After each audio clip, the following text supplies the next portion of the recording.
Vous me demandez si ma position contre l'intervention militaire au Niger ne cacherait pas une sorte d'encouragement au coup d'État. Ben nullement. Je suis profondément démocrate et je condamne tout coup d'État.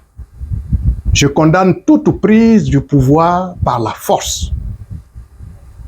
Et justement, c'est parce que je condamne tout coup de force que je m'oppose à l'intervention militaire que je considère comme étant un coup de force également. Mais en plus, je suis ivoirien. Et j'ai malheureusement un triste souvenir de l'intervention militaire pour restaurer, soi-disant, l'ordre constitutionnel dans mon pays. Vous connaissez la suite. Plusieurs milliers de morts. En plus, cela n'a réglé aucun problème, puisque ça n'a pas empêché qu'en 2020, nous déplorions encore plusieurs morts, une bonne centaine, avec un degré d'horreur jamais égalé dans notre pays. Oui, je m'offusque et je continue de m'opposer à l'intervention militaire au Niger. Car en réalité, pour moi, ça ne servira pas les intérêts ni des Nigériens, ni des Africains de la sous-région. Et c'est pour cela que je voudrais aujourd'hui non pas interpeller le président de la République, à qui je me suis déjà adressé, mais dont je vois la détermination du niveau de sa position. Il peut apercevoir des choses que je ne vois pas. Mais souffrez que de ma position aussi, j'insiste, car n'apercevant rien de bon dans cette intervention. Et c'est pour cela que je voudrais plutôt aujourd'hui m'adresser aux proches du président, à l'entourage du président, à la famille, à la fois biologique et politique du président, pour dire qu'il est bon, de temps en temps, dans une famille, quelle qu'elle soit, de prendre le courage de dire la vérité au chef. De pouvoir dire, quelquefois, son opinion contraire sur des sujets précis. Et je veux croire que toute la famille du président n'est pas unanime tout de même sur cette option. Dans une famille démocratique, il est bon de dire, chef, cette position n'est pas la bonne.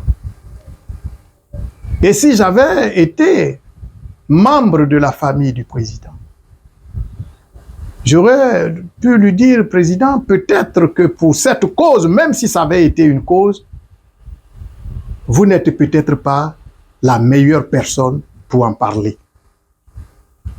Vu les positions passées que vous avez eu à prendre, lesquelles positions pourraient discréditer votre option, votre propre personne. Car, Monsieur le Président, il y a eu un coup d'État en 1999 en Côte d'Ivoire. Vous avez officiellement et solennellement déclaré que ce coup d'État était une révolution soutenue par le peuple. Il y a eu un coup d'État dans la sous-région, au Burkina. Vous avez accueilli en grande pompe le président de la transition à Abidjan.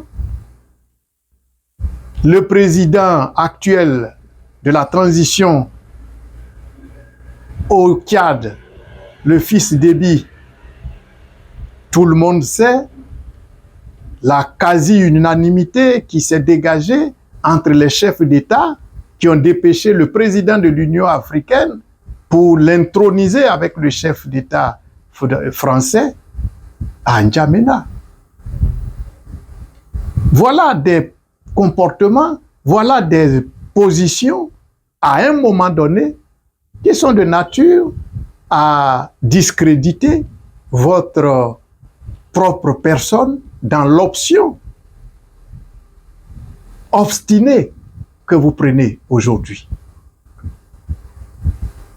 Je veux compter sur donc les uns et les autres parce que je veux bien croire qu'il y a quand même quelqu'un que le président écoute autour de lui.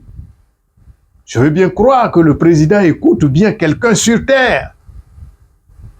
Il faut tout faire pour amener le président à reviser sa position. Car cette lutte, cette option n'est pas conforme à la Côte d'Ivoire. La Côte d'Ivoire, comme toute entité physique ou spirituelle, a une âme. L'âme de la Côte d'Ivoire s'accommode mal des entreprises d'agression, des entreprises de violence. Et cela n'est pas conforme à l'âme de la Côte d'Ivoire. Ce n'est pas un honneur, ce n'est pas élogieux d'entendre des reportages sur les télévisions internationales dire que c'est le président de la République, notre président, qui dans la salle pour décider était dans tous ses états, méconnaissable, a dit ce journaliste. Présentant notre président comme un va-t-en-guerre, comme celui qui porte obstinément l'option de la guerre au Niger.